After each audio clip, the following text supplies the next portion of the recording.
बवासीर, भगंदर और फिशर एक बहुत ही आम बीमारी है जो किसी भी उम्र में पुरुषों या महिलाओं को प्रभावित कर सकती है। हमने मिर्जापुर के Shri Santan Pal Singh Ayurvedic medical college and hospital के डॉक्टर मयंक राज गौड़ से खास बातचीत की। उन्होंने बवासीर के उपचार और विभिन्न बवासीर ऑपरेशन के बारे में विस्तृत जानकारी दी। बवासीर और भगंदर एक ऐसी बीमारी है अगर जिसका सही से समय पर इलाज ना मिले तो फिर मरीज की जान भी जा सकती है। इस वक्त हम शाहजहांपुर जनपद के मिर्जापुर में Shri Santan Pal Singh Ayurvedic medical college and hospital में मौजूद है और जहां पर हमारे साथ जनरल सर्जन एवं गुदा रोग विशेषज्ञ डॉक्टर मयंक राज गौड़ मौजूद है। बहुत बहुत स्वागत है मयंक जी आपका। धन्यवाद साहब, आपने मुझे इस मंच पर बुलाया, इसके लिए मैं बहुत बहुत आभार प्रकट करता हूँ। मयंक जी, आज जो हम आपसे बात करेंगे बवासीर और भगंदर को लेकर, सबसे पहले तो मैं ये जानना चाहूंगा कि ये बवासीर और भगंदर आखिर है क्या, आखिर ये उत्पन्न बीमारी कैसे होती है? देखिए, बवासीर और भगंदर दोनों ही अलग बीमारियां हैं। इंडिया में नॉर्मली लोग बवासीर, भगंदर इन सारी चीज़ों को एक ही बीमारी मानते हैं। लैटिन के रास्ते की हर बीमारी को जनरली लोग बवासीर ही कहते हैं, जबकि लैटिन के रास्ते में कई तरीके की बीमारियां होती हैं, जैसे बवासीर है, भगंदर है, फिशर है, ग्लूटियल एब्सिस हैं, इस्चियोरेक्टल एब्सिस है, बहुत तरीके की बीमारियां होती हैं। लेकिन हम लोग गांव के लोग और ज़्यादातर लेमन लैंग्वेज में हम लोग बोल देते हैं, हर बीमारी को बवासीर ही समझते हैं। जी डॉक्टर साहब, ये बताइए, ये एक ऐसी बीमारी है जिससे लोग शर्म करते हैं। लोगों को ये लगता है कि अगर हम इसको किसी को बताएंगे तो कहीं ना कहीं उन्हें शर्म महसूस होती है। आखिर अगर इसका सही समय पर इलाज ना किया जाए तो फिर क्या ऐसी स्थिति घटना हो सकती है? अगर सही देखिए, सबसे पहले तो मैं ये बताना चाहूँगा कि ये कोई बहुत ज़्यादा शर्माने वाली बीमारी नहीं है। जैसे आपको खांसी, सर्दी, बुखार ये सारी चीज़ें होती हैं, उसी तरीके से बवासीर, भगंदर भी शरीर की बीमारी है। ये कोई ऐसी स्पेशल, ऐसी छुपाने वाली चीज़ नहीं है। मैं लोगों से आग्रह करना चाहूँगा कि इंडिया में हर दूसरे आदमी को इस तरीके की दिक्कतें हैं, लेकिन वो शर्म की वजह से डॉक्टर्स तक नहीं जाते हैं। मैं चाहूँगा कि आपको जब भी कोई ऐसी प्रॉब्लम लगे तो आप शीघ्रता से डॉक्टर से ज़रूर संपर्क करें। डॉक्टर साहब, एक बात और आती है कि बवासीर होती है, उसके बाद भगंदर होता है, तो लोग यही नहीं समझ पाते हैं कि बवासीर है या फिर उन्हें भगंदर है। आखिर क्या अंतर क्या है इन दोनों चीज़ों में? जी, सबसे पहले मैं बवासीर के बारे में आपको बताना चाहूँगा। इसको इंग्लिश में पाइल्स कहते हैं। एक्चुअली क्या होता है, लैटिन के अपने रास्ते में 3 तरीके की खून की नलिकाएं होती हैं। जब कभी हम लोगों का पेट खराब होता है या हम लोग लैट्रिन करते टाइम कांपते हैं, जोर लगाते हैं, या कॉन्स्टिपेशन रहता है, मतलब कब्ज रहती है, तो उस टाइम अगर हम लोग बहुत ज़्यादा कोशिश करते हैं लैट्रिन करने की, प्रवाहन करने की, तो उस टाइम वो जो नलिकाएं होती हैं वो नीचे की तरफ बल्ज होने लगती है, मतलब निकलने लगती हैं, और उनके फट जाने से ब्लीडिंग होने लगती है, हैवी ब्लीडिंग होने लगती है।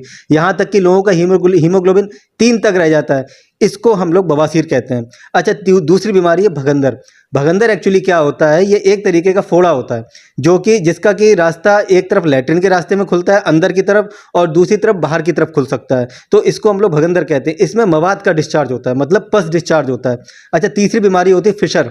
फिशर का मतलब होता है जैसे कि अपने होंठ फट जाते हैं, हम लोगों ने अक्सर देखा होगा सर्दियों में होंठ फट जाते हैं, उसी तरीके से लैट्रिन के रास्ता भी, अगर आपने बहुत ज़्यादा जोर लगाया, बहुत देर तक आप लैट्रिन करने के लिए बैठे रहे, तो लैट्रिन के रास्ते में भी ऐसी दरार पड़ जाती हैं जो कि काफ़ी पीड़ादायक होती हैं, और इसी को हम लोग फिशर कहते हैं। इसमें कभी कभी ब्लीडिंग होती है, लेकिन इसमें पेन सबसे ज़्यादा होता है।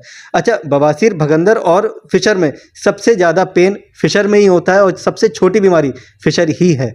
तो सबसे बड़ी बात, तमाम तरह से कई अन्य डॉक्टर्स इसका इलाज कर रहे हैं। कोई ऑपरेशन कर रहा है, कोई कट लगा रहा है, कोई चीरा लगा रहा है, लेकिन वो उस समय तो ठीक हो जा रहा है, लेकिन कहीं ना कहीं जब समय गुजरता है तो फिर वही स्थिति क्रिएट हो जाती है। आखिर जो मरीज है उसके लिए फिर वही समस्या का सामना करना पड़ता है। आपके यहाँ आज आप हमारे साथ मौजूद हैं, तो इसके लिए कोई ऐसा उचित समाधान बताएं जिससे कि ये दोबारा ना हो। आखिर देखिए, सबसे पहले तो मैं ये बताना चाहूँगा कि कोई भी बीमारी है, केवल बवासीर, भगंदर ही नहीं, शरीर की कोई भी बीमारी है, अगर आप उसको शुरुआती स्टेज में ही इलाज करवाते हैं, डॉक्टर से संपर्क करते हैं, तो बहुत आसानी से ठीक हो जाती हैं। अब बवासीर, भगंदर के केस में भी यही होता है। अगर आप शुरुआत में, जब पहली बार जब आपको ये लक्षण आने शुरू होते हैं, जैसे लैट्रिन के रास्ते में दर्द होना, थोड़ी बहुत ब्लीडिंग होना, पस डिस्चार्ज होना, अगर आप शुरू में ही इन चीज़ों को डॉक्टर से संपर्क करते हैं, कंट्रोल करने की कोशिश करते हैं, तो बहुत सारी ऐसी मेडिकेशंस है, दवाइयाँ हैं, औषधियाँ हैं, जिनके द्वारा आप बिना किसी ऑपरेशन के, बिना किसी सर्जिकल प्रोसीजर के इसको ठीक कर सकते हैं। लेकिन जब ये बीमारियाँ आगे बढ़ती हैं तो उसमें ऑपरेशन ही इसका उपचार होता है। जी डॉक्टर साहब ये बताइए, आयुर्वेद क्या आखिर दवाएं इन बवासीर, भगंदर और फेसर को लेकर क्या आयुर्वेद यहाँ पर दवाएं लेकर आया? देखिए, आयुर्वेद हमारे देश की पद्धति है और इस चीज़ में, इस बीमारी के लिए तो आयुर्वेद एक चमत्कार के रूप में इसको देख सकते हैं। क्यों?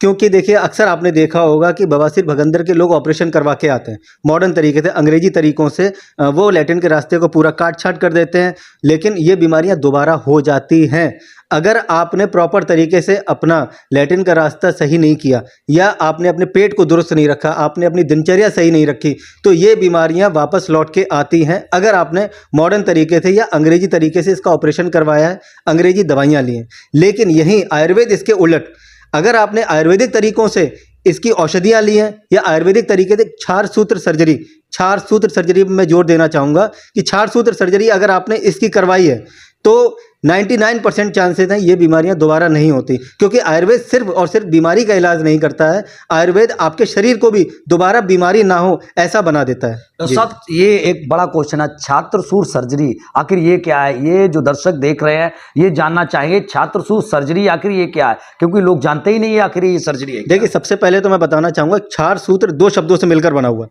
जिसमें क्षार और सूत्र। सूत्र का मतलब होता है धागा, आप सभी लोग जानते हैं। अच्छा, क्षार का मतलब होता है एक स्पेशल तरीके की मेडिसिन है आयुर्वेद की, जिसे हम लोग हमारे कॉलेज में अपने हाथों से ही बनाते हैं। करीब नहीं तो 2000 सालों से इस थेरेपी का, इस पद्धति का इस्तेमाल इंडिया में हो रहा है, लेकिन समय के साथ इन चीज़ों का बहुत ज़्यादा प्रचार नहीं हो पाया। मॉडर्न और अंग्रेजी तरीके बहुत ज़्यादा प्रचलित हो गए, क्योंकि इसको बनाने के लिए थोड़ी मेहनत लगती है, हर जगह अवेलेबल नहीं है। क्षार सूत्र क्या होता है एक्चुअली मैं आपको बताता हूँ। एक ऐसा धागा हम लोग तैयार करते हैं जिस पे औषधियाँ लगी हुई होती हैं। अच्छा, इस धागे का इस्तेमाल हम सिर्फ बवासीर के जो भी आपके मस्से होते हैं, जो भी नसें आपकी जो बाहर निकल रही होती हैं, उस पे बांध देते हैं, या फिर आपका जो भगंदर होता है उसमें हम इसको पिरो देते हैं।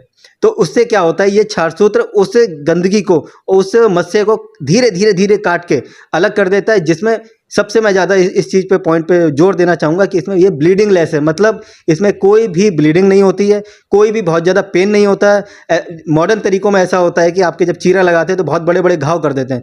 इस थेरेपी में कोई भी बहुत ज़्यादा घाव नहीं होता है और बहुत कम पीड़ा होती है, तथा साथ ही आपको इसमें बेड रेस्ट की बहुत ज़्यादा आवश्यकता नहीं है। आप यहाँ पर ऑपरेशन करवाइए, उसके बाद आप सीधे घर जा सकते हैं, आप अपने खेतों में काम कर सकते हैं, आप जो भी दिनचर्या आपकी है आप वो सारी कर सकते हैं। ये क्षार सूत्र चिकित्सा की एक बहुत बड़ी उपलब्धि है। जी डॉक्टर साहब, अगर किसी को बवासीर, भगंदर और फिसर की बीमारी है तो वो आपसे कैसे संपर्क करे? आखिर आपको वो कैसे, आखिर कारण क्या है कि वो आपके ही पास आए? क्या विशेषताएं हैं कि वो आपसे ही इलाज कराए जिससे कि उसे पूर्ण रूप से लाभ मिल सके? देखिए, सबसे पहले मैं बताना चाहूँगा कि क्षार सूत्र थेरेपी हर जगह उपलब्ध नहीं है, क्योंकि आयुर्वेद के जो सर्जन्स हैं उनकी मात्रा बहुत कम है, उनकी क्वांटिटी बहुत कम है। तो पूरे फर्रुखाबाद और शाहजहाँपुर ज़िले में, बदायूं ज़िले में केवल 2 या 3 ही ऐसे डॉक्टर्स हैं जो क्षार सूत्र सर्जरी कर रहे हैं।